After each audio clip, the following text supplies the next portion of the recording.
Magandang araw sa ating mga kababayan. Kamusta kayo? Ang pag-usapan natin ang naganap na impeachment hearing laban kay Sara Duterte na kung saan kakatapos lamang kanina. So, napag-usapan ang mga bagay-bagay, lumabas ang iba't ibang mga terminology, at yun nga, gaya ng inaasahan ng karamihan, hindi po sinipot ni Sara Duterte ang impeachment hearing. At alam nyo, for the information of everybody, 16 po ang abogado ni Sara Duterte. Nagpadala po ang 6 ng sulat na kung saan pinapaliwanag niya doon na hindi po dadalo si Sara Duterte at wala pong abogado na pumunta doon. Despite na pinadalhan po ng notice ang Office of the Vice President. So kahit abogado, wala pong dumalo. Yun pala, ang kanilang pinaglalaban wala daw pong jurisdiction. Wala daw pong jurisdiction ang syempre Committee on Justice. Yan ang kanilang paninindigan. So sabi ko nga, kaya nga na-disappoint din yung object na si Congressman Rufus Rodriguez, na si Rufus nawawala na rin sa focus. So ang kampo ni Sara Duterte, mga kaibigan, naninindigan po, actually ang tawag dyan sa kampo ni Sara Duterte, defense team yan Defense Council ni Sara Duterte, na wala daw pong jurisdiction ang House Committee on Justice. Yun po ang nakalagay sa sulat upang magsagawa ng anilay mini trial. Tinawag po ng mga abogado ni Sara Duterte na mini trial ang nangyaring hearing, na kung saan umani naman po ng pagkadismaya sa karamihan po sa mga miyembro ng Committee on Justice. Wala daw pong jurisdiction ang Committee on Justice na magsagawa ng tinatawag na mini trial kaugnay po ng impeachment complaint laban po kay Sara Duterte.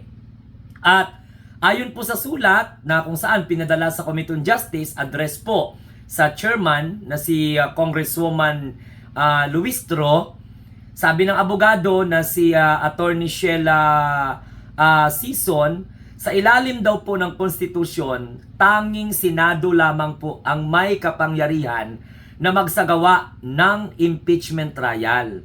At pinapayagan lamang, sabi niya, ang House of Representatives, lalong-lalo na ang House Justice Committee, na magdaos ng hearing sa mga reklamo. Pero, alam nyo, pero handa naman daw umanong harapin, ng busy ang mga accusation laban sa kanya, ngunit sa harap ng proper jurisdiction. Actually, hindi naman po trial ang nangyayari. Ang nangyayari po sa Justice Committee na pinamumunuan ni Congresswoman Jinky Luistro ay hearing para ma-determine ang probable cause. Aside from that, kini-question nila ang jurisdiction. Actually, sabi nga ni Rufus Rodriguez at siyempre yung iba, hindi po dapat ganun. Kaya nga nagkaroon po ng debate kanina kung sasagutin ba ang patutsada ng kampo ni Sara Duterte, na kung saan ay mariin po nilang kinwestiyon ang jurisdiction ng Kamara na magsagawa ng mini trial. Deceiving. Actually, disrespect nga yung mga terminology na ginamit dyan po sa ginagawa ng abogado ni Sara Duterte. Kung baga, panglilin lang ba? At hindi naman po totoo na mini-hearing ang nangyayari. Normal lamang po as prosecutorial body sa Committee on Justice na ipatawag ang respondents, ang inaakusahan. And syempre, pasasagutin. At yun po ang ginawa.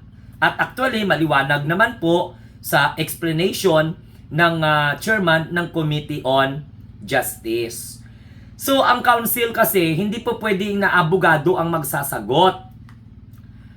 Okay? Hindi po pwede. Ang trabaho lang ng abogado is to counsel his or her client. Mag-assist ba? Hindi sasagot in behalf of the Vice President kasi hindi naman po tinatry. Tama man yung sinasabi na ang trial ay nanggagaling po talaga sa Senado yan. Kasi ang impeachment court is Senado, hindi po ang House of Representatives. Pero pagkakataon sana ni Sara Duterte at mga abogado ni Sara Duterte na sagutin. At hindi naman po, ano tawag nito, wala namang cross-examination na mangyayari dyan. Kumbaga, para ma-determine ang probable cause, sagutin ni Sara Duterte ang mga allegation. Actually, binigyan siya ng 10 araw. Paano? Walang nakita doon na sinasagot sa kanilang response ad cutellam yung mga impeachment allegation laban po sa kanya. Wala pong sinagot ni isa ang mga abogado ni Sara Duterte noon. So ngayon naman, binibigyan siya ng pagkakataon na dumalo. Actually, maganda nga sana kung dumalo si Sara Duterte No? Lunukin na nila yung pride niya. Sa bagay, ang nangyayari dito ay magkakaroon po ng hearing and then, ang trabaho kasi ng prosecutorial body, like for example, nandyan man talaga manggaling sa House of Representatives, ang prosecutor, ipag-aralan ang mga ebidensya na sinabpina sa pamamagitan po ng subpoena justificandum, subpoena juris tecum, subpoena mo yung mga personalidad, katulad po ng motion na ginawa ni Laila de Lima, pinasubpoena hindi lamang po mga personalidad, kundi pati po yung mga dokumento. Katulad po ng minutes ng Blue Ribbon Committee hearing, katulad po ng mga isa pa, yung mga hinihiling din po na dokumento na may kaugnay po sa statement, assets, liabilities, and net worth. Kaya nga nag-motion for subpoena justificandum, ang ombudsman para i-publish i-produce ang hininging dokumento. Yun ay statement of assets, liabilities, and net worth ni Sara Duterte. Para malaman. Pero hindi pa po para sabihin ng impeachment na convicted na po si Sara Duterte. Hindi po. Sinama lang po yung mga dokumento na yon sa pinasubpoena at ang mga tao dahil sila po ay mga nabanggit. Katulad po ni Ramil Madriaga, nabanggit po. Pero nakatatawa nga po yung iba kasi kina-question ng kampo ni Sara Duterte ang jurisdiction ng Kamara. Kasi pinapalabas nila na tinatry na po si Sara Duterte doon. Wala pong nangyayaring trial. Ang nangyayari po ay hearing to determine for example, sufficiency in form, sufficiency in substance, sufficiency in ground na kina-question ni Marcoleta. Tapos probable cause bago po ipasa sa plenaryo para pagbubutuhan.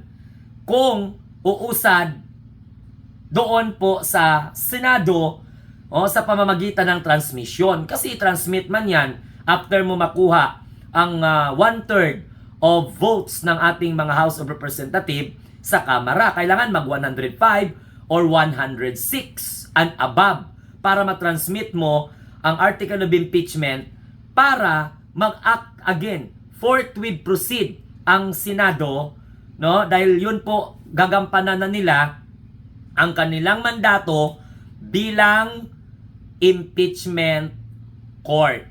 So doon po si Sara Duterte sasagot. Okay? Pero pwede naman siyang hindi pero dapat pinaliwanag niya, sinagot niya. Hindi niya sinagot Hindi niya sinagot. Hindi niya nagagay doon sa kanyang response ad cutellam. Kaya nga, dapat andyan siya. Pero yung kukwestiyonin mo yung jurisdiction, mandato ng House of Representatives to entertain the article of the impeachment complaint filed by an individual or group of people. Mandato ng House of Representatives na mag-imbestiga. At kabilang po dyan ang pagsabpina, ang paghihiring. Kasi tinitingnan dito tinatanong ang respondents and at the same time complainant, and then pag mag-produce ng mga witnesses, wala pa pong trial na nangyayari. Pinapakinggan pa lamang po ang dalawang panig. Wala pong tinatawag ng mga cross-examination. Correct? Para naman sana, panumpaan ni Sara Duterte yung mga statement niya. Ang tanong, bakit hindi kaya dumalo ni Sara Duterte? Not unless i-waive niya ang kanyang karapatan na magsagot sa mga katanungan ng miyembro ng Committee on Justice. Pero ganun pa man, kahit hindi po dumalo si Sara Duterte, patuloy pa rin ang impeachment proceeding. Patuloy pa rin ang pagdidetermina sa probable cause at patuloy pa rin sa pagsasabpina ng mga ebidensya katulad ng mga tao, mga testimony, mga reports, documents, or whatsoever, mga witnesses, gaya nga ng sinabi ko, no? Yan ang mangyayari po.